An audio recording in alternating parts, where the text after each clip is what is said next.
ओम सुरासुर सेवित पाद पंकजा करे विराजत कमनीय पुस्तका विदेश च पत्नी कमल आसन प्रिया सरस्वती नृत्य तु वाची में सदा। સૌ દર્શક મિત્રોને મારા ભાવપૂર્વકના પ્રણામ।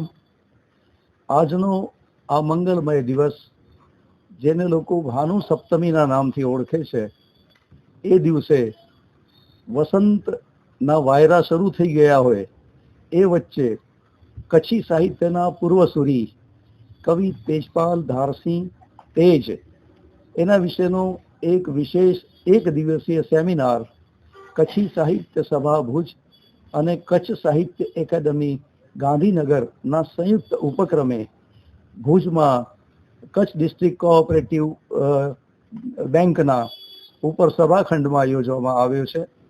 આ સમારંભની વિશેષતા એ છે કે કવિ તેજ એક એવું નામ છે જેનું સ્મરણ અનિવાર્ય થઈ પડે છે। એમણે કચ્છી સાહિત્યને જુદી જુદી રીતે શણગાર્યું છે। એમની કવિ તરીકેની પ્રતિભા તો અનન્ય હતી જ, પણ સાથે સાથે એમણે અંધારપટ જો પ્રયોગ અને ટીટોડી ટૌકા કરે એવા સરસ મજાના જે કંઈ પ્રયોગો કર્યા અને લખ્યા નાટ્યાત્મક, એ ઘણીવાર મુંબઈમાં પણ ભજવાયા અને બધા આખા સમાજને એમણે જાગૃત કર્યું છે। અને સાથે સાથે વ્યવહારિકની સાથે સાથે let us be with nature, એટલે કે કુદરત સાથે રહીએ, એ જાતનો ઉપક્રમ એમના જીવનનો રહ્યો। એમણે ગૌ સેવાનું એટલું બધું સરસ કામ કર્યું કે એક વખતે જ્યારે મુંબઈ પ્રાંત હતું ત્યારે એના મુખ્ય જેને કહી શકાય મંત્રી એવા મોરારજીભાઈ દેસાઈએ પોતે આવીને એમની પીઠ થાબડી હતી અને એમને શાલ ઓઢાડી હતી। તો આવા ઉત્કર્ષના કવિ, આવા ગ્રામાંચલના કવિ અને જેમણે કચ્છનું નામ રોશન કર્યું છે, એવા એ વ્યક્તિને કચ્છી સાહિત્ય સભાએ જે યાદ કર્યા, એ માટે કચ્છી સાહિત્ય સભાના વિશેષ રૂપે લાલજીભાઈ મેવાડા અને કાંતિભાઈના કવિ કાંતના અમે ખૂબ ખૂબ આભારી છીએ। અને સાથે સાથે જે વિષયોનું ચયન કર્યું છે એ પણ આજે આપણે જોવું રહ્યું। એક જે વિષય છે એ કવિ તેજના જીવન અને કવન, એના વિશે ડૉક્ટર પૂર્વી ગોસ્વામી બોલશે। ત્યાર પછી કવિ તેજ નો પક્ષી પ્રેમ, એ વિશે ચૈતાલીબેન ઠક્કર બોલશે। ત્યાર પછી પેપર વાંચનમાં બીજા સત્રમાં કવિ તેજ સમગ્ર સર્જનમાં દેશ્ય શબ્દો અને રૂઢિ પ્રયોગો, એની વાત વિશ્રામભાઈ ગઢવી કરશે। કવિ તેજના સમગ્ર સર્જનમાં હાસ્ય વિનોદ અને વક્રોક્તિ, એમાં હસમુખભાઈ અબોટી ચંદન કરશે। અને કવિ તેજના સમગ્ર સર્જનમાં આધ્યાત્મિકતા અને તત્વચિંતન, એ વિશે doctor Kashmira Mehta paper reading કરશે। આ બધું જે કંઈ છે એ કવિને સમગ્ર રીતે આવરવાનું એક પ્રયાસ માત્ર છે, કારણ કે જ્યારે કરાનો વરસાદ પડતો હોય ત્યારે આપણે ખોબો ધરીએ તો એમાંથી કેટલું પકડી શકીએ, ઘણું બધું વહી જતું હોય છે।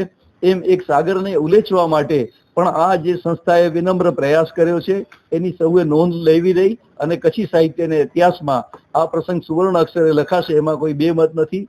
આપે મને અહીં બોલવાનો મોકો મળ્યો એ માટે આપનો સૌનો આભાર। શ્રોતા મિત્રોનો, દર્શક મિત્રોનો આભાર। ખૂબ આદર સાથે સૌને પ્રણામ। વાસંતી જયકાર। માનનીય જયંતિભાઈએ આજના વક્તાઓને બોલવા માટે જે વિષય આપવામાં આવ્યો છે એનો ઉલ્લેખ કર્યો, એ ઉપરથી જ સમજાય છે કે કવિ તેજ એક બહુ આયામી સર્જક હતા। મને કોઈ પૂછે તો એમનું જે સાહિત્ય સર્જન છે, એ અંગ્રેજીમાં એક વાક્ય છે કે penetrating to the head and heart, દિલ અને દિમાગ સંસારમાં ઉતરી જાય એવું સાહિત્ય એટલે કવિ તેજનું સાહિત્ય।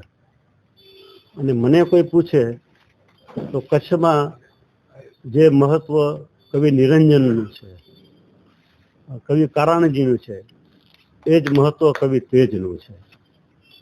સૌરાષ્ટ્રની રીતે વાત કરીએ તો કવિ પિંગળસિંહભાઈ ગઢવી, દુલા કાગ ને મેઘાણીજી, એમનું જે મહત્વ છે એ મહત્વ કવિ તેજનું છે। આમ તો રાજા ભર્તૃહરિ એમ કહી ગયા છે કે સર્જક પોતાના સર્જન સ્વરૂપે હંમેશા લોકો વચ્ચે જીવંત રહે છે.